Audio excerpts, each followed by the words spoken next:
Hey, what's up guys? Welcome back to another Minecraft video. It is episode 4 already. We're moving through this pretty quickly, just because I have to keep updated on a regular basis.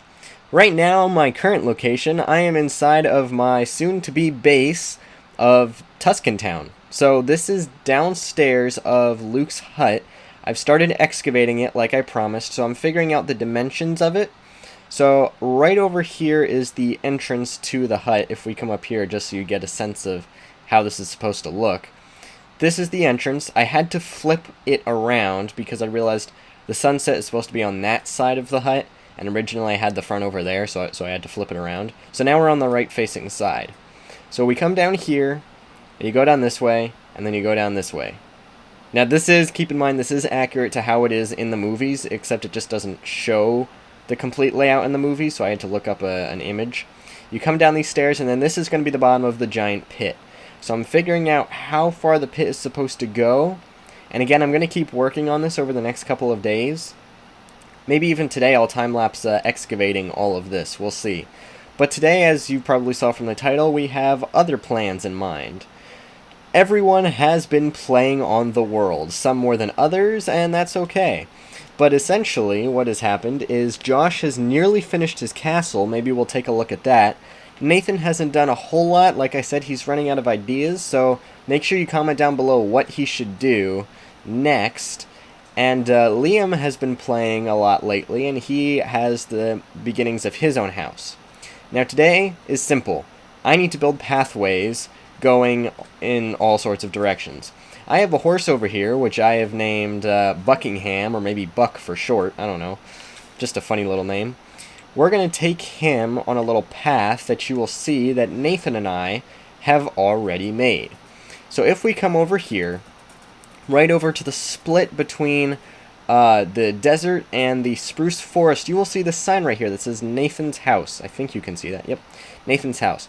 So we built this pathway, inspired by B-dubs, that goes across, and we built this really cool bridge. Hold on, I want to show you the bridge, because Nathan's actually responsible for the bridge. It looks really cool in my opinion. But you go across the bridge, and you're just kind of cruising along the little mountainside here, and this will take you right over to Nathan's base, like the sign suggests. Right over to his humble little abode. And right over here, we do in fact have a sign that leads you to Tuscan Town. Now I did another one of those, which I'll go over in just a second.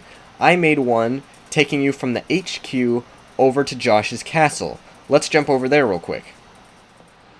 So we're here at the HQ, and I don't think a lot of people have used it yet, which is kind of unfortunate, but maybe in the future. Anyways, we have a sign right here that says Josh's castle.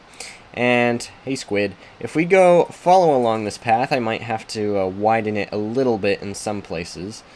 It will take us over to Josh's castle. Because it's been kind of hard for us to find each other's bases, considering we're usually sticking to our own little territory for now. Since we don't have an elytra to easily get to places, we have to go this kind of way. Now, I'm the only one with a horse as far as I know. But there is Josh's castle, looking absolutely fantastic. I think he's added some glass, which he hasn't done. He didn't have done last time. So that sign says HQ. It'll take him back there. And I did not build the staircase. He built the staircase. He's really good at building. And he has a watchtower up there. So I won't give you a tour of his castle because I feel like I'm giving you a little tour of everyone's base. But to give you some perspective as to where Liam is in that direction, almost straight back that way. About 300-400 blocks, so he's a little bit of a ways back there. Basically what my plan is today is, I know some people, particularly Josh and Liam, have trouble finding Josh's and my base. Or not Josh's and mine, Nathan and my base. So what I'm going to be doing is I'm going to be building a path, very similar to this one, that takes us from the HQ right over to our base. And as the series goes on, I will in fact make more and more pathways, going all sorts of different directions, and some signs so that it won't be hard at all to find where you want to go. So enough of me talking. I usually talk a lot in these kinds of episodes. Let's just start making the path. We're going to go from right here, go all the way over to the desert, and pretty much go from there. So I'm going to time-lapse this. Let's go!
so you kind of see my thought process here. This is the beginnings of the path. So it starts over here, goes up here, and just kind of winds its way through the forest. What I'm going to have to do is chop down some of the surrounding trees so that if you end up riding a horse, your head isn't just floating right through the leaves and really bothering you. So that tree should go away. And you come down here, I think we need to get rid of this tree too. Don't worry guys, I'm not deforesting the entire server. That wouldn't be a very good idea, because we need wood, you know? But we're going to come down here then. This is kind of awkward. That's kind of better, I don't know. And you make it to the desert part. Now, what am I going to do for the desert part? I'm literally just going to put these dirt blocks down, and they're going to take us all the way over to the base. So this was the easy part. This was the very easy part. The hard part is coming up, in which I have to go all the way across the desert, which is probably 2 to 3 times longer than this part. So get ready for another long time lapse. Here we go.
Okay, so Nathan just hopped on briefly, and he's working on something with the spawner over there, but I have a little over half of this path done. I didn't realize how long it was going to take. I need to start editing this video and get it out to you guys. So this is just how much I have right now. I am going to continue this as soon as I am done editing all of it. But all I have to do now is get it from the point where it is, which is right over here in the village, just wrapping around to the front of Tuscan Town, and I am also going to continue to excavate the giant pit right by the hut off camera. I'll do that some more. So other than that, thank you guys so much for watching this video, and I will see you guys in the next one.